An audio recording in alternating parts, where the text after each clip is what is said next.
যে বান্দা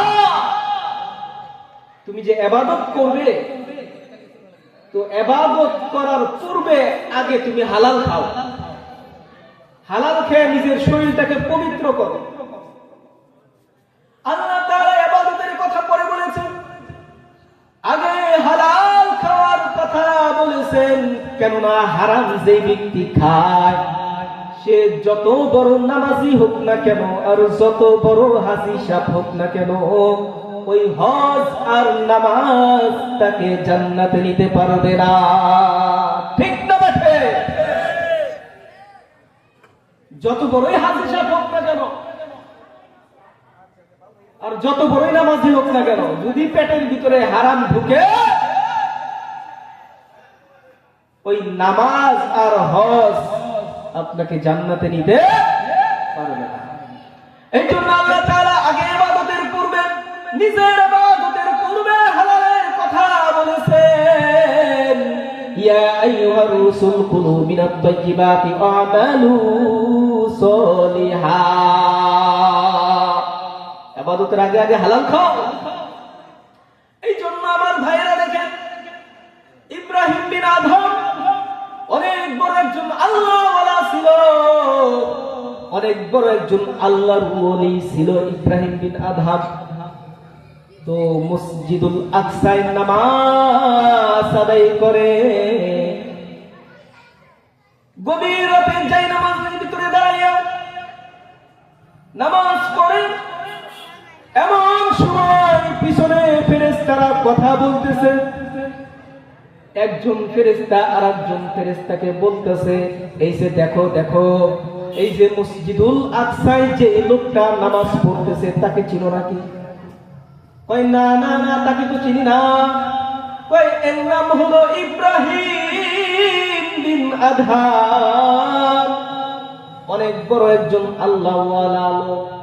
এই যে মসজিদুল আকসায় নামাজ পড়তেছে, কিন্তু এই ইব্রাহিম বিন আদহাম বিগত 2-3 মাস যাবত যত ইবাদত বন্দেগী করতেছে, আল্লাহ তাআলা কোনো ইবাদত বন্দেগী কবুল করে না।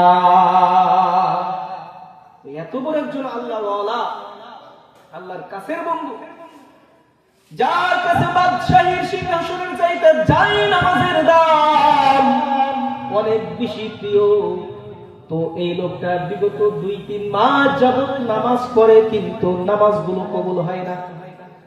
তো এক ফেরেশতা আর এক ফেরেশতাকে জিজ্ঞাসা করতেছে কারণ কি? তো 2-3 মাস যাবত সে যত ইবাদত বন্দেগী করে কোনো ইবাদত কবুল হয় না, তার কারণ আমি জানতে চাই। তো ফেরেশতা তাকে বলে, সে মক্কার বাজার থেকে 2-3 মাস আগে খেজুর ক্রয় করেছিল, খেজুর কিনছিল। ওই খেজুর কেনার সময় সুলমান 2টা খেজুর মুখের ভিতরে ঢুকাইয়া দিছে, ওইটা আল্লাহর কাছে পছন্দ হয় নাই। ওই যে 2টা খেজুর মুখের ভিতরে ঢুকাইয়া দিছে, আল্লাহ তাআলার কাছে পছন্দ হয় নাই। এই জন্য আল্লাহ তাআলা সেদিন থেকে তার কোনো ইবাদত কবুল করে না। আমাদের এই অভ্যাস আছে না? কোনো কিছু কিনতে গেলে মুখে দিয়ে অভ্যাস আছে কিনা? 5 টাকার জিনিস কিনতে যায়, 10 টাকাটা খাইয়ে ফেলা। বেচারা বাদামালা কিছুই বলতে পারে না, কিন্তু তার ভিতরে ঠিকই চলে যে কাজটা করতেছে কি দেখো। এরকম আছে না? চিন্তা করে দেখেন,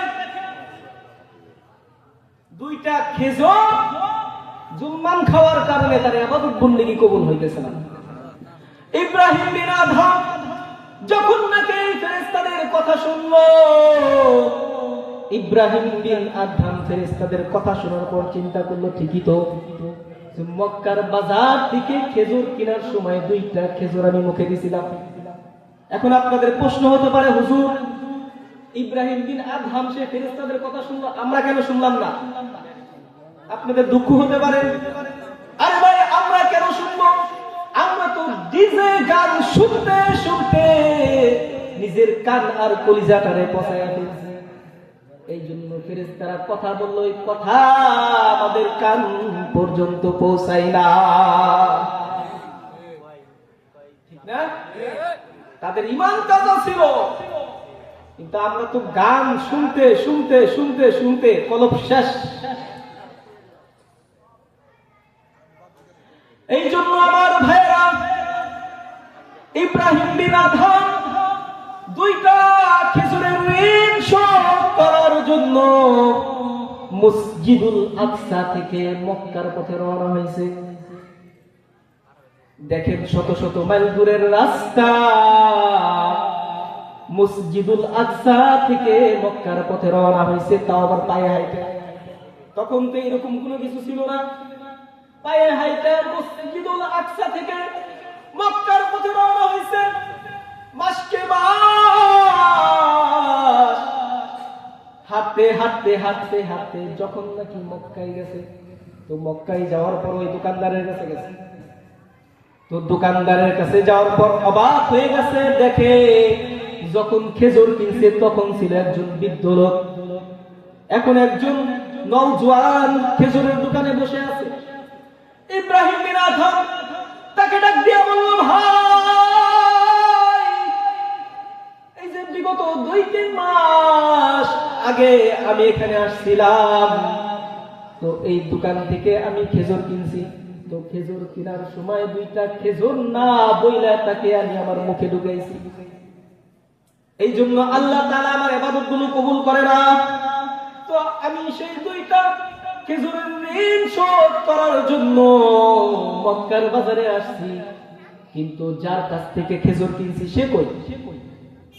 যার কাছ থেকে খেজুর কিনছিলাম সে কোথায়? তো এবার যুবক ডাক দিয়া বলে, আপনি যার কাছ থেকে খেজুর কিনছিলেন সে ছিল আমার বাবা। আমার বাবা ইন্তিকাল করেছেন, আমার বাবার উরুসে আমরা 2 ভাই, আমি হলাম তার বড় ছেলে, আমার আরেক ভাই আছে সে আমার ছোট। ইব্রাহিম বিন আদহামকে